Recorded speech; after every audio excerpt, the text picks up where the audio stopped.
Hello everyone, today we're in the lovely town of Halifax here in North Yorkshire to look at this, the ALATO Arvet, which launched on Kickstarter on the 21st of May 2024, and today we're taking a very close look at a potential stretch goal option, the rose gold. Now the Arvet's design is inspired by the Relu triangle, a pioneering geometric shape created by Franz Relu.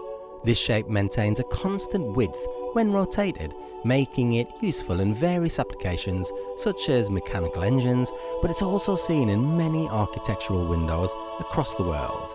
And this distinctive form is subtly reflected in the watch's aesthetic, adding a unique geometric flair to its overall design. And I've got to say that I'm really looking forward to examining every single aspect of this watch today with you to help you on your decision making journey. Oh, and before I forget, please do leave me a comment at the end of my vid and hit the subscribe button now. I'd absolutely love to know what your opinions are of this watch and in all the future vids that I do. And I do appreciate that a 20+ minute in-depth appraisal is pretty long, which is why I've segmented every single element of my video into chapters, allowing you to navigate freely through each element. Oh, and do stick around to the very end of my review as I take this ALATO Arvet around the lovely town of Halifax here in North Yorkshire, including the Peace Hall, a huge open-air Georgian courtyard standing in the heart of Halifax since 1779, and also Shibden Hall, nestled in the picturesque Shibden Valley on the outskirts of Halifax, and is a remarkable example of a timber-framed manor house dating back to 1420. ALATO Watches is a Swedish microbrand founded by Pierre Strömbäck, a passionate watch enthusiast with a background in architecture and civil engineering. Established in early 2023, ALATO operates from a small studio near the beautiful city of Gothenburg in Sweden, where all design work is done in-house, and their watches are manufactured in Hong Kong, where ALATO from afar ensures high quality and rigorous quality control. And the brand name ALATO carries a personal meaning derived from a beloved family term of endearment, adding a layer of sentimental value to the brand's identity. And interestingly, each ALATO watch created will be a tribute to historical eras, remarkable inventions and iconic figures, crafting a unique narrative with every timepiece they create. This, the Arvet, is a design that is inspired by Franz Relu's pioneering geometric shape, the Relu triangle. And in my hand today is the rose gold Arvet, but is available in the following launch colourways: the black, the blue, and the burgundy. And this in my hand today is the rose gold, a stretch goal option which will appear alongside the teal option if a certain stretch goal on Kickstarter is met, but it's worth reiterating now that only one of the rose gold or teal will be produced, and a vote will be conducted via a poll as to which stretch goal is chosen. Now personally, I've got my fingers crossed for this, the rose gold. So just to reiterate what was said in the opening 90-second spec, this, the ALATO Arvet, comes in at 10.9mm thick, 38mm in diameter, 45mm lug to lug, with this bracelet 20mm in width at the lugs and tapering down to around about 16mm by the time it reaches the clasp. Okay, so the dial, I mean wow. At first glance what I see are concentric circles, almost salmon-like in colour, 3 main circles to be precise: an outer circle housing the minute markers, a middle circle that actually appears to be raised, and that contains more concentric circles that house the hour markers. And for me, it's the circle in the heart of the dial that steals the show. I mean, starting with that inner circle, it's a mesmerising gouache pattern. Now this intricate design not only catches the light beautifully, but also adds depth and texture, giving the dial a real dynamic and sophisticated look. And I have to say that the gouache pattern is very meticulously crafted. The ring that surrounds the gouache pattern at close inspection houses more concentric circles, very closely crafted together in what ALATO say symbolises the portal into the gouache pattern. Like I mentioned, this beautiful ring houses hand-applied hour markers in white with chrome outlines, circular in fashion, less than 12, 3, 6 and 9, of which its shape is a nod to the Relu triangle. Now for me, those hour markers stand quite bold on a dial that is otherwise very complex and very intricate. And adding further to the complexity of the dial is the outer ring, matte frosted, and are adorned with minute markers with smaller white circular markers at every 5-minute position. I mean, what can I say? The dial really is quite stunning, beautiful, very elegant indeed, with the intricate designs of each individual concentric circle, but also enough simplicity there to ensure that this dial isn't overly busy. The logo, both symbol and name, under the 12 is a touch on the small side, but ALATO are increasing the name by micromillimeters, which, on a very intricate and detailed dial, may make it look slightly more grander. Above the 6 is the product name, automatic status and water resistance. Again, pretty small, it's not really there for a functional reason, more so aesthetic, and I actually think the intricate sizing of both the logo and the spec details has kind of grown on me the more and more I wore this watch, after initially thinking that they were just too small. Now they offer a very understated elegance on what is a very complex and quietly elaborate dial. Now I really like this colourway too. I wore it around the lovely Shibden Hall on the outskirts of Halifax, and Shibden Hall is a hall dating from circa 1420 and is the home of the noted 19th century diarist Anne Lister. And that dial, as I walked around, really stood out against that beautiful half-timbered building. The hour and minute hands are teardrop style, white and chrome outline. As you can see with the hour hand, it has more of a rectangular base that tapers more gradually towards a bit of a blunt tip, but the minute hand for me is gorgeous. The shape, the style, the way it feels like it tapers a lot more aggressively but at the same time holds a very soft feel to it is truly mesmerizing. For some reason it reminded me of something that belonged to a Salvador Dali painting, but before the clock hands bent. The teardrop element is so much more prevalent in the minutes hand, and I for one really like it. However, it's important to mention now that this is a prototype and the final production version will undergo minor adjustment with a minutes hand and will be produced a little bit wider to allow for more lume and a better match to the hour hand. Now personally, I think that adjustment for the final production run will make the hands be, I don't know, less unique. I mean, I really like the way the minutes hand is presented right here and right now. The seconds hand, fully chromed, is similar in shape to the minutes hand, if not a lot thinner. In terms of the tips, the tip of the hour marker almost hugs the edge of the Guillouche pattern circle, with both the tips of the minute and seconds hand ever so slightly overlapping that middle ring. In terms of crystal, the double dome sapphire crystal is enriched with 5 layers of anti-reflective coating and orchestrates a bit of a lyrical interplay of light across the dial. It's actually the underside that boasts 5 layers of anti-reflective coating, guaranteeing exceptional and unparalleled clarity. Now when I took this around the lovely town of Halifax here in North Yorkshire, around the lovely Peace Hall, which is a huge open-air courtyard surrounded by very unique and boutique independent shops, bars, cafes and restaurants, and whilst it wasn't the sunniest of days, all I got from this watch outside was optimal legibility from pretty much every single angle. In terms of lume, the ALATO Arvet boasts Swiss Superluminova BGW9 on its hands and hour markers. Now my personal favourite grade of luminescence, and one that I'm glad they chose. There is also lume applied to the edges of a custom made rotor on the caseback, which is a really good bit of detailing. Now there's not much else I can say about the lume, as it really does speak for itself. The watch case is made from 316L stainless steel and the shape for me feels very retro and is probably the part of the watch that showcases a lot more angles and straight lines. I mean, if you look at the dial and the hands alone, you wouldn't perhaps match that with this case, but I don't know, I personally think it really works well together. There is a lovely polished angle here from lug tip to bezel that really stands out and complements the polished bezel. Now the case is brushed elsewhere, here by the end links of the bracelet and at the sides of the case too.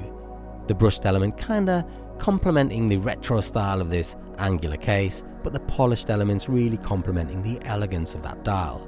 Now weirdly enough, the case is actually my favourite part of this watch. I really like it.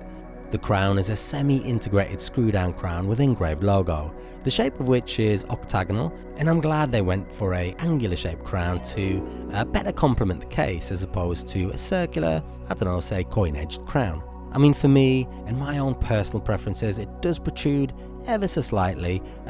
Such an intricate watch almost deserves a petite and elegant crown, but then it's a screw-down crown as opposed to a push-pull, so perhaps this was as petite as you could get it. And just to note that this is water resistant up to 10 ATM, that's 100 meters, so absolutely fine if you want to wear it for a swim in the Mediterranean, or if you're at the swimming baths with your kids.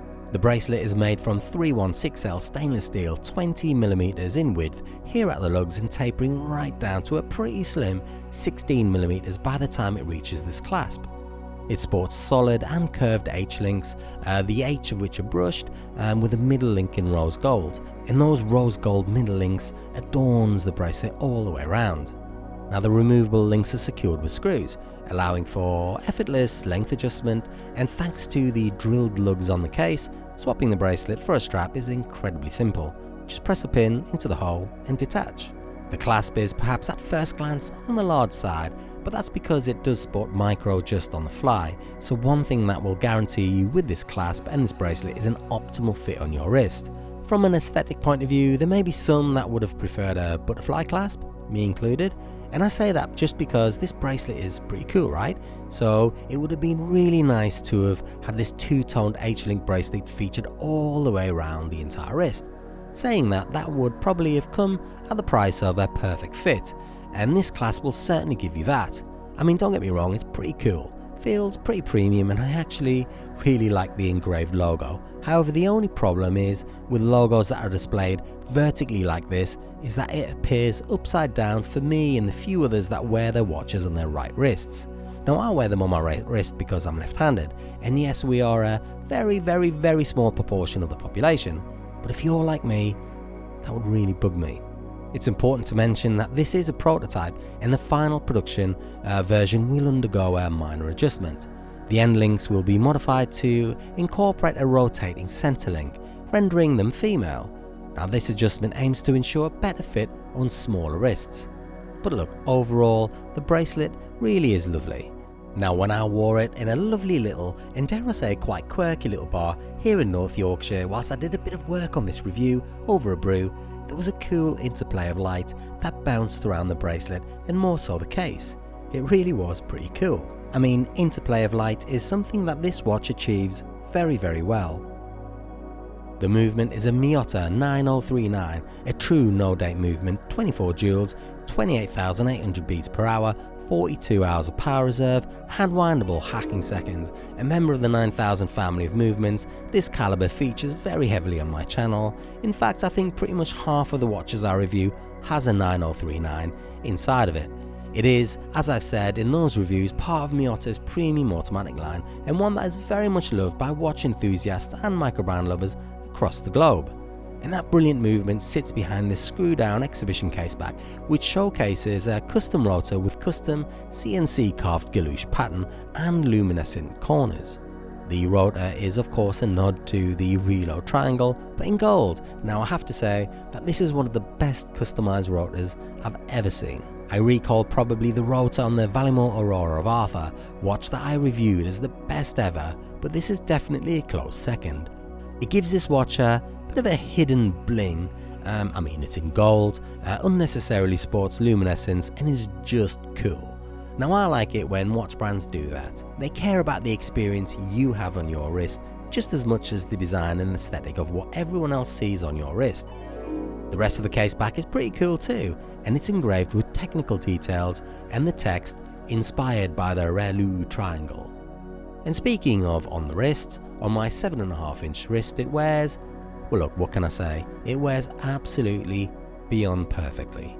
Now in this section of my review I do showcase the watch on my left wrist to give you a good idea of what it looks like there. But anyway, in terms of dimensions, 38mm diameter cases are usually just below my personal minimum threshold, but this feels a little bigger.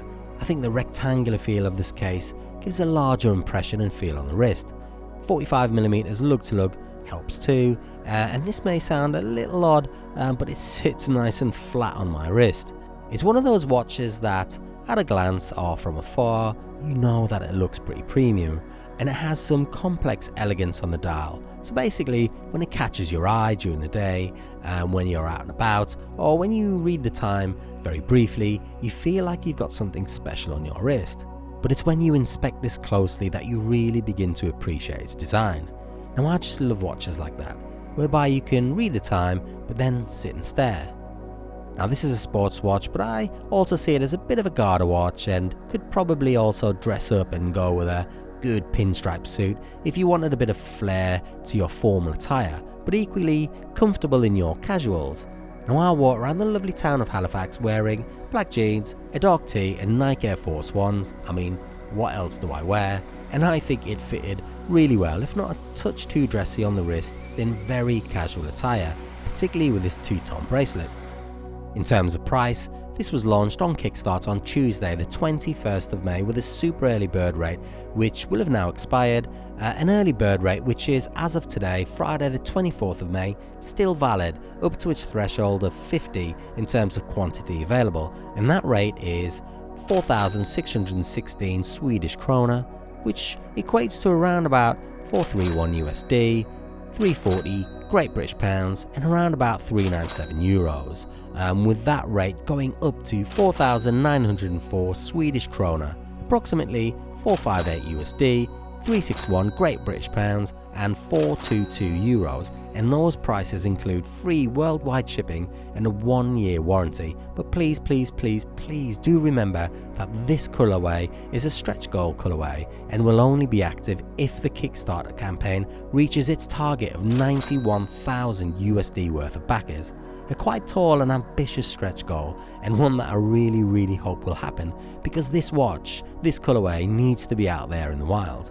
But overall, I feel that whichever stage you back this Kickstarter, I feel that it represents really good value for money. And if you back it today and the campaign is successful, production will begin in July 2024, QC completed in September 2024, and shipping to all backers completed in October 2024. Overall, well look, I've had this in my collection now for a couple of weeks, and really my experience with the ALATO Arvet in Halifax in Yorkshire was truly exceptional. As a fan of innovative microbrands, I was particularly captivated by the Arvet's design, which is inspired by the Reilly triangle. It's actually the inspiration from the Reilly triangle that really adds a bit of a unique geometric flair, making it a standout piece in my collection.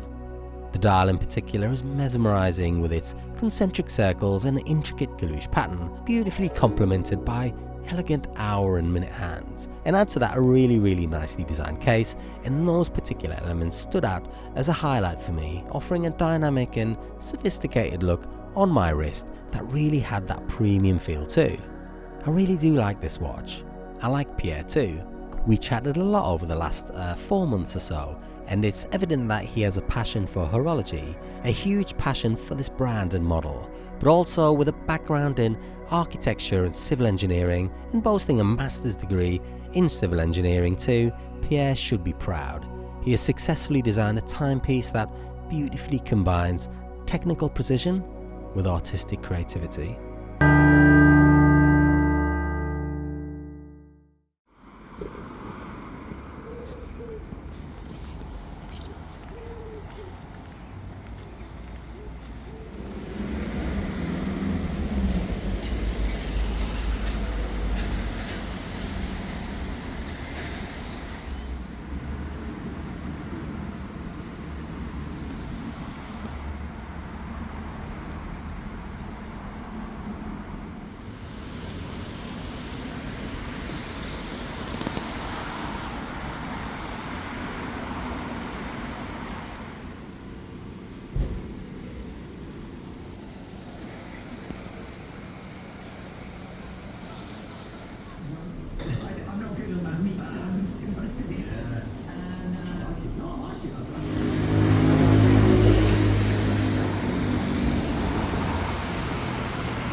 Yeah, as long as that's okay. And then you go across. I know what you mean.